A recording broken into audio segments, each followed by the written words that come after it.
ക്രമം തെറ്റി ഉറക്കി ഉയരുന്ന അവൻ്റെ ശ്വാസത്തിനും കിതപ്പിനും ഇടയിൽ അവളുടെ അടക്കിപ്പിടിച്ച നേർത്ത കരച്ചിൽ ചീളുകൾ ആ ബെഡ്റൂമിനുള്ളിൽ നിറഞ്ഞു നിന്നു. തൻ്റെ വികാരാവേശത്തിൽ കൊടുങ്കാറ്റടങ്ങിയതും ആ പെണ്ണിൻ്റെ നഗ്നമേനയിലേക്ക് തളർന്നു കുഴിഞ്ഞു വീണു പ്രവീൺ. ഇങ്ങനെയൊരു ത്രിൽ അതെനിക്ക് നിന്റെ അടുത്തുനിന്ന് മാത്രമാണ് ഗോപിക കിട്ടാറ്. നിനക്കിത്തിരി വേദനിച്ചെന്നറിയാം, പക്ഷെ എന്തു ചെയ്യാം, ഞാൻ ഇങ്ങനെയാണ്. നീ തൽക്കാലം സഹിച്ചേ പറ്റുകയുള്ളൂ. ഭർത്താവിൻ്റെ സന്തോഷവും സംതൃപ്തിയുമാണ് ഭാര്യയുടെ ജീവിത ലക്ഷ്യമെന്ന് നിന്റെ അമ്മ നിന്നെ പഠിപ്പിച്ചിട്ടില്ലേ? ഇതൊക്കെയാണ് എൻ്റെ സന്തോഷം. ഇങ്ങനെയൊക്കെ ഇതിനെ നടത്തിയാലേ എനിക്ക് തൃപ്തിയാവും. എൻ്റെ തൃപ്തിയാണ് നിന്റെ ജീവിതം. നിന്റെ മാത്രമല്ല, നിന്റെ അമ്മയുടെയും അനിയത്തിയുടെയും എല്ലാം ജീവിതം. മറക്കണ്ട നീയത്. കണ്ണുനീര് പരന്നൊഴുകിയ മുഖത്തോടെ തൻ്റെ അരികിൽ കിടക്കുന്ന അവളുടെ ശരീരത്തിലേക്ക് തൻ്റെ മുഴുവൻ ഭാരവും അമർത്തിയ ഒരു കാതോരം അല്പം ഭീഷണി കലർന്ന പ്രവീൺ പറഞ്ഞതും അവൻ്റെ ഭാരത്തിലും അവൻ അല്പം മുമ്പ് നൽകിയ വേദനകളുടെ കാഠിന്യത്തിലും ഒന്ന് ഞരങ്ങി മൂളി ഗോപിക. നേരെ നന്നായി വെളുത്തലോടി. നീ ഫ്രഷായി ചെന്നിട്ടൊരു കോഫി ഇട്ടുകൊണ്ട് വന്നേ. വല്ലാത്ത ക്ഷീണം. ബെഡിൽ മലർന്നു കിടന്ന് പറയുന്നവനെ പതിഞ്ഞൊന്ന് നോക്കി കിടക്ക വിട്ട് എഴുന്നേറ്റ ഗോപികയ്ക്ക് പെട്ടെന്ന് കണ്ണിൽ ഇരുട്ട് കയറുന്നത് പോലെ തോന്നിയതും തിരികെ വേഗം കിടക്കയിലേക്ക് തന്നെ ഇരുന്നു പോയവൾ, എൻ്റെ അടുത്തുനിന്ന് എണ്ണീറ്റ് പോകുമ്പോഴുള്ള നിന്റെ വേദനയും തലകറക്കവും ഒന്നും ഇത്രയുമായിട്ട് മാറിയില്ലേ ഗോപികെ? കഷ്ടം കഷ്ടം. ആരും അറിയണ്ട, നാണക്കേട്. കഴിഞ്ഞ കുറച്ച് മണിക്കൂറുകൾ അവളിൽ താൻ കാണിച്ചു കൂട്ടിയ പരാക്രമങ്ങളുടെ പ്രതിഫലനമെല്ലാം അവളുടെ നഗ്നമേനയിൽ വ്യക്തമായി അറിഞ്ഞിട്ടും അവളോടുള്ള തൻ്റെ പരിഹാസം ഒട്ടും കുറച്ചില്ല പ്രവീൺ. ഇനിയും കൂടുതൽ സമയം ഇവിടെ ഇരുന്നാൽ അവൻ്റെ പരിഹാസത്തിനപ്പുറം അവനെ കൂടി വീണ്ടും താൻ അറിയേണ്ടി വരുമെന്നുള്ളത് കൊണ്ട് ശരീരമാകെ നീറിപ്പോകുന്ന വേദന അടക്കി ബാത്റൂമിലേക്ക് നടന്നു ഗോപിക. ഇപ്പോഴാണോടി അസത്തെ എഴുന്നേറ്റ് വരുന്നത്? നേരം എത്രയായെന്നറിയോ നിനക്ക്? പ്രവീൺ മോൻ വിശന്ന് കൂടൽ കരയുന്നുണ്ടെന്ന് വല്ല ഓർമ്മയും നിനക്കുണ്ടോ? നിന്നെയൊക്കെ പെറ്റു വളർത്തി എന്നെ കുറ്റം പറയിപ്പിക്കാനായിട്ട് അവൾ ഓരോന്ന് ചെയ്തു വച്ചോളും. നാശം. ക്ഷീണം വിളിച്ചോതുന്ന മുഖവും നീര് പൊട്ടി വന്ന ചുണ്ടുകളുമായി തൻ്റെ അരികിൽ വന്ന് നിൽക്കുന്ന മകളെ അലസമൊന്ന് നോക്കി ഗൗരവത്തിൽ പറയുന്നതിനോടൊപ്പം അവളുടെ ഇടം ചുമലിൽ വേദനിക്കും വിധമൊന്ന് തല്ലുക കൂടി ചെയ്തു അവളുടെ അമ്മ. അയ്യോ! പ്രതീക്ഷിക്കാതെ അമ്മയിൽ നിന്ന് കിട്ടിയ അടിയിൽ കണ്ണ് നിറയുന്നതിനോടൊപ്പം അവളിൽ ദയനീയമായൊരു ഞരക്കമുണർന്നു. എന്താടി ഒന്ന് കൈ തട്ടുമ്പോഴേക്കും കരയുന്നത്? നിന്റെ തടി എന്താ വെണ്ണ കൊണ്ടുണ്ടാക്കിയതാണോ? ഗോപികയുടെ ഭാവവും കരച്ചിലും ഇഷ്ടപ്പെടാതെ വീണ്ടും അവൾക്ക് നേരെ ശബ്ദമുയർത്തി ദേഷ്യപ്പെട്ടവർ ഒന്നും മിണ്ടാതെ അമ്മയൊന്ന് നോക്കി തൻ്റെ ചുമലിൽ നിന്നും ധരിച്ചിരുന്ന ചുരിദാർ ഒന്ന് ചുമലിന് താഴേക്ക് നീക്കി ഗോപിക. ചുമലിൽ വട്ടത്തിൽ ആഴത്തിൽ കരുനീലിച്ച് കിടപ്പുണ്ട് പ്രവീണിൻ്റെ പല്ലിൻ്റെ അടയാളം. ചുളിഞ്ഞു കുത്തുന്നൊരു വേദനയുണ്ട് അതിന്. അവിടെയാണ് അമ്മയുടെ അടി. നിറമിഴികളോടെ കണ്ടോ എന്ന പോലെ ഗോപിക അമ്മയെ നോക്കിയതും അവരവളെ കടുപ്പത്തിലൊന്ന് നോക്കി. ചുമലിൽ നിന്ന് അവൾ താഴേക്ക് മാറ്റിയിട്ട ചുരിദാർ വേഗത്തിൽ മുകളിലേക്കിട്ടു. കല്യാണം കഴിഞ്ഞപ്പോൾ നിനക്കുണ്ടായിരുന്ന ബുദ്ധിയും ബോധവും കൂടി നഷ്ടപ്പെട്ടോടി അസത്തെ. ഭാര്യയും ഭർത്താവും ഒന്നിച്ച് ജീവിക്കുമ്പോൾ ഇതുപോലെയൊക്കെ സാധാരണമാണ്. അതിങ്ങനെ നാണവും മാനവും ഇല്ലാതെ എല്ലാവരെയും കാണിച്ച് നടക്കാതെ നിന്റെ സ്വകാര്യമായിട്ട് വേണം നീ സൂക്ഷിക്കാൻ. ഇതൊക്കെ നിങ്ങളുടെ ജീവിതത്തിൻ്റെ സന്തോഷത്തിൻ്റെ അടയാളങ്ങളാണ്. കൊട്ടി ആഘോഷിച്ച ചെറുക്കനെ വെറുതെ നാണം കെടുത്തരുത് നീ. ഇന്ന് ഈ കുടുംബം അല്ലലില്ലാതെ മുന്നോട്ട് പോകുന്നത് അവൻ ഒരുത്തൻ കാരണമാണ്. അറിയോ നിനക്ക്? ഗോപികയുടെ കവിളത്തൊരു കുത്തും കൂടി കൊടുത്ത് അമ്മ ചോദിച്ചതിന് വെറുതെ അവരെ നോക്കിയവൾ. ശീലമാണത്. പരാതികൾ കൊണ്ടോ കണ്ണീര് കൊണ്ടോ അലിയുന്ന മനസ്സല്ലത്. അവർക്ക് മരുമകൻ പ്രവീണാണ് എല്ലാം. അവൻ്റെ വാക്കിനും സന്തോഷത്തിനുമാണ് എന്നും മുൻഗണന.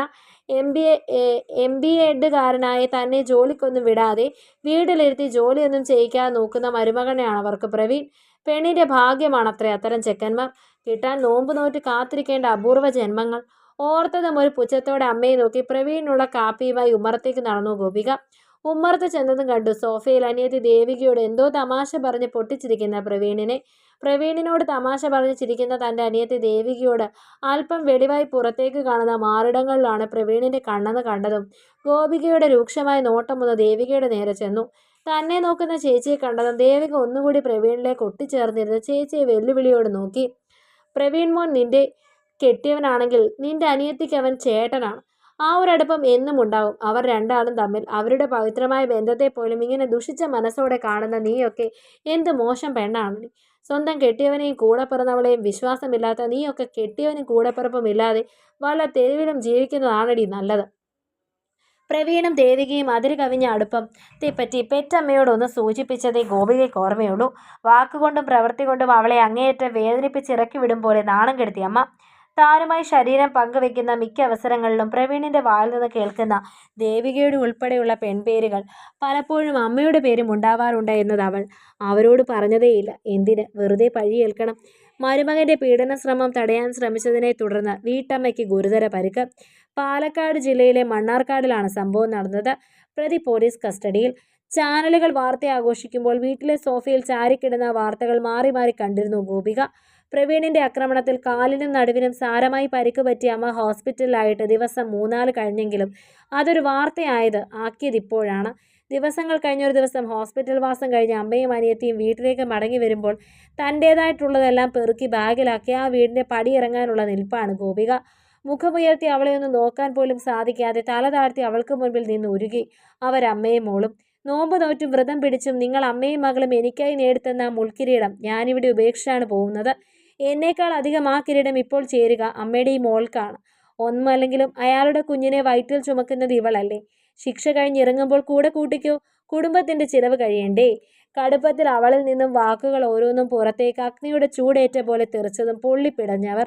അനിയത്തിയായി കാണേണ്ടവളെ മരുമകൻ എന്ന ഭാര്യയാക്കിയിരുന്നുവെന്ന് അമ്മയറിയാൻ അവളിൽ ഒരു ജീവൻ ഉടലെടുക്കേണ്ടി വന്നു. അതും ചോദ്യം ചെയ്യാൻ പോയ തന്നോട് അവൻ പറഞ്ഞതും പ്രവർത്തിച്ചതും വീണ്ടും ഒരിക്കൽ കൂടി ഓർക്കാൻ ത്രാണിയില്ലാതെ പതറി അമ്മ ഗോപികയെ നോക്കി. നിന്റെ പെൺമക്കളും നീയുമെല്ലാം ഈ പ്രവീണിൻ്റെ ആനന്ദമാണടി. നമുക്ക് 3 ആൾക്കും ഈ ജീവിതം ആസ്വദിച്ച് അനുഭവിച്ച് അങ്ങനെ മുന്നോട്ട് പോവാം. എന്നാലേ നിനക്കൊക്കെ വേണ്ടി ഞാൻ മുടക്കുന്ന പണം എനിക്ക് മുതലാവൂ. കാതിൽ അലയടിക്കുന്ന പ്രവീണിൻ്റെ വാക്കുകൾ, ഒപ്പം അല്പനേരത്തേക്കെങ്കിലും അവൻ്റെ അടുത്തു നിന്നും തനിക്ക് നേരിടേണ്ടി വന്ന പ്രാണൻ പോകുന്ന വേദന, എല്ലാം മനസ്സിലേക്ക് ഇരച്ചെത്തിയതും ആദ്യമായി താൻ ജന്മം കൊടുത്ത തൻ്റെ മൂത്ത മകളെ ദയനീയമായി നോക്കിയവർ. നീ അങ്ങനെ ഇറങ്ങിപ്പോകേണ്ട കാര്യമില്ല മോളെ, അവനെ നമ്മളൊന്നും ചേർന്ന് നേരിടും. നീ ഇവിടെ നിൽക്കണം, നമുക്കിനിയും ചില കാര്യങ്ങൾ തീരുമാനമെടുക്കേണ്ടതുണ്ട്. അത് പറയുമ്പോൾ അമ്മയുടെ നോട്ടം വന്നിട്ട് ഇതുവരെ തല ഉയർത്തി തന്നെ നോക്കാത്ത അനിയത്തിയുടെ വയറിലേക്കാണെന്ന് കണ്ടതും ചിരിച്ചു ഗോപിക. ഞാൻ പോവുക തന്നെ ചെയ്യും അമ്മേ. ഇത്രയും നാൾ അയാളിൽ നിന്നും നിങ്ങളിൽ നിന്നും വേദനകൾ സഹിച്ച് ഞാനിവിടെ നിന്നത് മരിക്കാൻ ഭയന്നതുകൊണ്ട് മാത്രമല്ല, എൻ്റെ സർട്ടിഫിക്കറ്റുകൾ ഉൾപ്പെടെയെല്ലാം അയാൾ പിടിച്ചു വെച്ചത് കൊണ്ടും വീട് വിട്ടിറങ്ങിയാൽ ഒരു നല്ല വാക്കിൻ്റെ രൂപത്തിൽ പോലും നിങ്ങൾ എൻ്റെ കൂടെ നിൽക്കില്ലെന്ന് അറിയാവുന്നത് കൊണ്ടും മാത്രമാണ്. ആ ഭയമൊന്നും ഇപ്പോഴില്ല എനിക്ക്. ഇനി ഞാൻ ജീവിക്കും നല്ല അന്തസ്സോടെ, അഭിമാനത്തോടെ.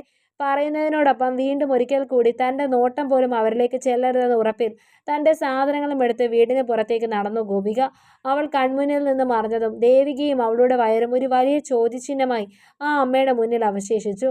അതിനുത്തരം തേടി അലയട്ടെ ഇനി അവർ. കഥ നിങ്ങൾക്കിഷ്ടമായെങ്കിൽ ലൈക്ക് ചെയ്യൂ. നിങ്ങളുടെ അഭിപ്രായങ്ങൾ കമൻ്റായി രേഖപ്പെടുത്തൂ. കൂടുതൽ കഥകൾ കേൾക്കാൻ ഈ ചാനൽ സബ്സ്ക്രൈബ്